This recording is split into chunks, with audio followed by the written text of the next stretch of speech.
क्या 31 दिसंबर 2024 के बाद भी फाइनेंशियल ईयर 23-24 की आईटीआर आप फाइल कर पाएंगे?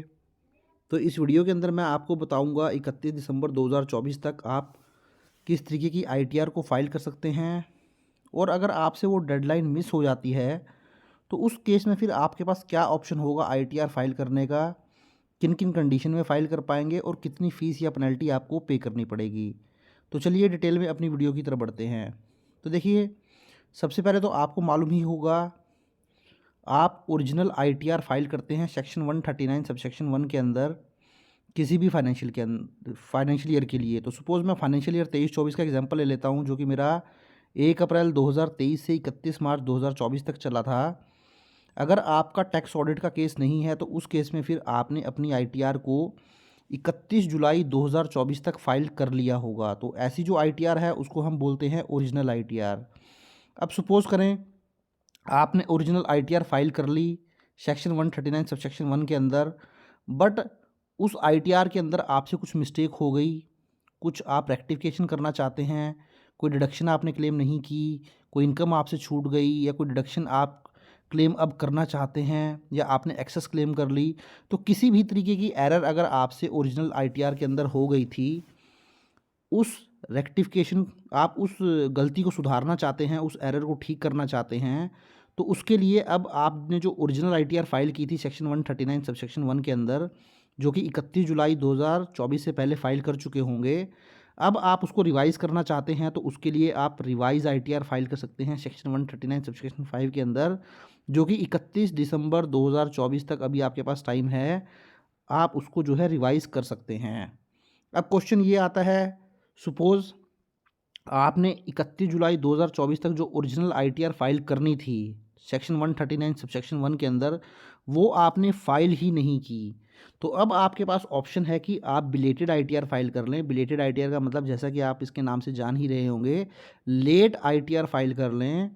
तो अब वो लेट आईटीआर आप फाइल कर सकते हैं, जिसको आप बोलते हैं belated ITR, belated income tax return, क्योंकि आपने ओरिजिनल आईटीआर 139 सबसेक्शन 1 के अंदर फाइल नहीं की थी 31 जुलाई 2024 तक। तो अब आप उसको 31 दिसंबर 2024 तक जो है फ़ाइल कर सकते हैं।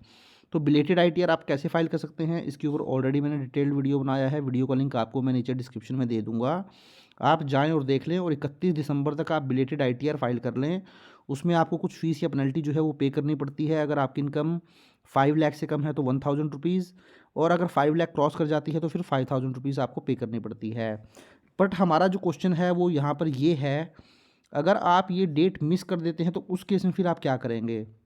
सपोज़ आपकी बिलेटेड आईटीआर 31 दिसंबर 24 तक फाइल करनी थी आपको, और आप फाइल नहीं करते हैं, तो उस केस में देखिए अब क्या किया जाएगा। तो उसके लिए देखिए, सबसे पहले क्वेश्चन यही उठता है कि बिलेटेड आईटीआर जो आपको फाइल करनी थी 31 दिसंबर तक, वो भी आपने फाइल नहीं की, तो अब आपके पास क्या ऑप्शन बचा हुआ है।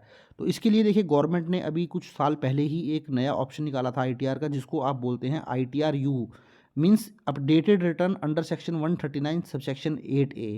तो इस अपडेटेड रिटर्न को इस उद्देश्य के साथ, इस ऑब्जेक्टिव के साथ ही इंट्रोड्यूस किया गया था, ताकि आप 31 दिसंबर तक अपनी बिलेटेड आईटीआर भी अगर फाइल नहीं कर पाएँ, तो ये फिर एक लास्ट ऑप्शन आपके पास होता है कि वॉलंटरी आप अपनी इनकम टैक्स की रिटर्न को फाइल कर लें। बट साथियों, ऐसा नहीं है कि आईटीआर यू आप हर सिचुएशन के अंदर फाइल कर सकते हैं। इसके लिए कुछ कंडीशन होती हैं, वो कंडीशन अगर मीट होंगी तब ही आप जो है आईटीआर यू या अपडेटेड रिटर्न जो है फाइल कर सकते हैं।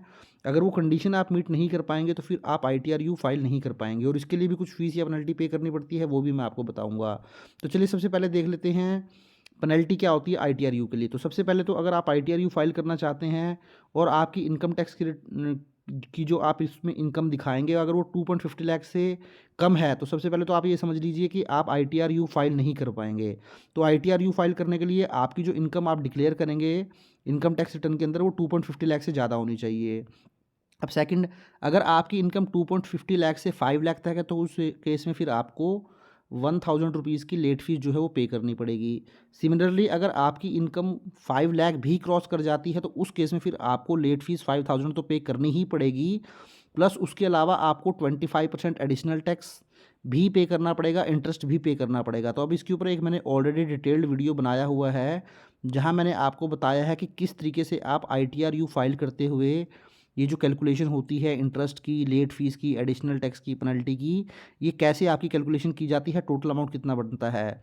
तो उस वीडियो का लिंक मैंने नीचे डिस्क्रिप्शन में दे दिया है, आप उसे जाएँ और देख लें, तो आपको आइडिया लग जाएगा कि आपके केस में भी टोटल कितनी फ़ीस, पेनल्टी, एडिशनल टैक्स आपको पे करना पड़ सकता है।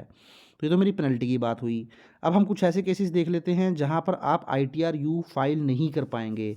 तो जैसे कि मैंने आपको बताया था कि ITR-U या अपडेटेड रिटर्न आप हर सिचुएशन में फ़ाइल नहीं कर सकते हैं, इसके लिए कुछ कंडीशन आपको फुलफ़िल करनी पड़ती हैं।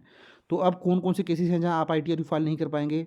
The updated return is a return of loss. Suppose आप इस रिटर्न के अंदर आप कोई लॉस दिखाना चाहते हैं, या सपोज़ करें आप कोई डिडक्शन को दिखाना चाहते हैं, अपनी इनकम को कम करना चाहते हैं, तो ये कुछ भी आप नहीं कर पाएँगे। तो कहने का मतलब ये है, जो आपको अपडेटेड रिटर्न फ़ाइल करनी है, केवल उसमें आप जो है इनकम ही दिखाएँगे, कोई डिडक्शन को बढ़ाकर नहीं दिखा सकते, मीन्स लॉस की रिटर्न नहीं दिखा सकते। इसीलिए कि तरीके से सेकंड पॉइंट में the return is reducing the income tax liability from the return filed earlier. अब सपोज़, अब यहाँ पर आप जो रिटर्न फाइल करना चाहते हैं, उसमें आप अपनी इनकम टैक्स की लायबिलिटी को रिड्यूस करना चाहते हैं, तो नहीं कर पाएँगे। तो इनकम टैक्स की लायबिलिटी आपकी कैसे रिड्यूस होगी? सपोज़ कोई आप इनकम कम करके दिखाना चाहते हैं, तो वो नहीं कर पाएँगे, या अपने डिडक्शन को ज़्यादा दिखाना चाहते हैं, तो वो भी नहीं कर पाएँगे। The return result in increase the refund. ये जो आपकी इनकम टैक्स की रिटर्न आप ये फाइल कर रहे हैं, इसमें आपका रिफंड नहीं बनना चाहिए। तो इस रिटर्न के अंदर ये तो आपको क्लैरिटी हो गई कि आप रिफंड क्लेम नहीं कर सकते हैं। अगर आपको लगता है कि मैंने कोई ITR फाइल नहीं की और मेरा TDS कहीं कटा हुआ था, मैं उसको रिफ़ंड करवा लेता हूँ, तो ITR-U के अंदर आप उस TDS का रिफ़ंड नहीं ले पाएँगे। तो अब हम देख लेते हैं cases in which ITR-U can be filed. तो अब ITR-U आप कब फाइल कर पाएँगे? तो देखिए, बहुत ही इंपॉर्टेंट क्वेश्चन, कब आप फाइल कर पाएँगे? अगर आपने पहले कभी रिटर्न फाइल नहीं की हो, रिटर्न प्रीवियसली नॉट फाइल्ड, तो आप फाइल कर सकते हैं। इनकम नॉट रिपोर्टेड करेक्टली, अब आपसे कोई इनकम जो है, आप चाहते हैं कि कोई इनकम जो है आप से छूट गई है, आप वो इनकम को दिखाना चाहते हैं, तो वो इनकम आप दिखा सकते हैं, क्योंकि आप इनकम दिखाएँगे तो आपकी टैक्स लायबिलिटी बनेगी। तो जो कि ITR-U का पर्पस ही यही है कि आप जो ITR फाइल कर रहे हैं, ITR-U, उस ITR-U के थ्रू गवर्नमेंट को कुछ ना कुछ जो है फ़ीस, पेनल्टी के रूप में, एडिशनल टैक्स के रूप में पैसा जाना चाहिए। चाहे वो ₹1000 की पेनल्टी हो सेक्शन 234F की, जहाँ मैंने आपको बताया था 2.50 लाख से 5 लाख तक लगती है, या 5000 की, या एडिशनल टैक्स या interest. Wrong head of income chosen, आपने wrong head of income choose कर लिया था, अब आप उसको जो है यहाँ पर करेक्ट करके जो है इनकम टैक्स की लायबिलिटी बन जाएगी। Reduction of carry forward losses, तो आपने जो कैरी फॉरवर्ड किए थे लॉस, आप उनको रिड्यूस करना चाहते हैं, आपको लगता है कि मैंने लॉसेस ज़्यादा दिखा दिए।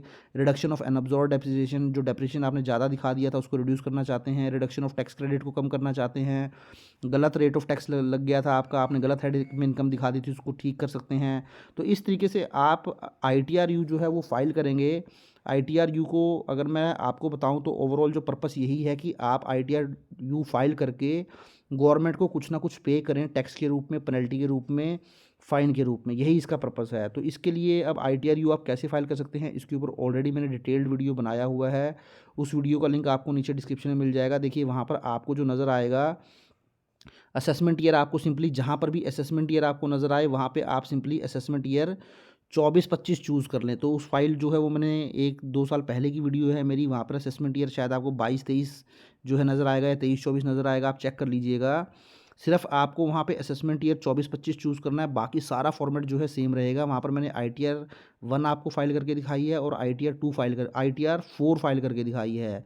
तो वो दोनों ही ITR में का लिंक जो है मैं नीचे डिस्क्रिप्शन में दे दूँगा, आप जाएँ और देख लें, और अपनी ITR-U जो है वो फाइल कर लें। बस आपको चेंज ये करना है कि अब आपको, क्योंकि हम असेसमेंट ईयर 24-25 की बात कर रहे हैं, या आप बोल सकते हैं फाइनेंशियल ईयर 23-24 की, तो वहाँ पर एक्सेल के फॉर्मेट में आपको हर जगह, या जहाँ पर भी आप चूज़ करेंगे, आपको असेसमेंट ईयर 24-25 चूज़ करना है। ये चीज़ आपको ध्यान रखनी पड़ेगी। तो आई होप आपको वीडियो अच्छा लगा होगा। वीडियो अच्छा लगा तो उसको लाइक करें, शेयर करें, और चैनल को सब्सक्राइब नहीं किया तो चैनल को भी ज़रूर सब्सक्राइब कर लें। Thank you very much, have nice day, take care.